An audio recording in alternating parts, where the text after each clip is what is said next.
Bugün Hacıvet rayondayıq. Hacıvet rayonunda şəhidimiz Qara Əmələ oğlunun il dönümüdür. 28-nin 19-2025-ci ildir. Qara qardaşımızın evinə, ananın yanına gəlmişik. Bugün Qaranın insanında bütün şəhidlərimiz Allah rəhmət etsin deyir. Nurhan şad olsun. Bu gün ana özünə bir boş bilib, sən huzura gəlib, sənin yanında olmaq mənim üçün böyük bir qürurdur. Qara kimi qardaşlarımızın timsalında bugün sizin kimi anaların yanındayıq. Allah bütün şəhidlərimizə rəhmət etsin, şad olsun deyirəm. Allah sizlərə dəyməsin.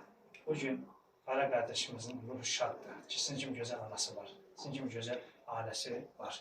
Bu gündən mənim üçün nə xoş ki, elə şəhidlərimizin analarına, evlərinə gəlib, huzurlarına olmaq mənim üçün böyük bir qürur, fəxridir.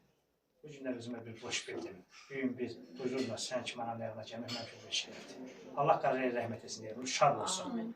Qaranın timsalları bütün şəhidlərimizə Allah rəhmət eləsin. Allah yerlərini beşləsin deyirəm. Anaların sözü bana deyərlər. Ana özü nə desə də deyər.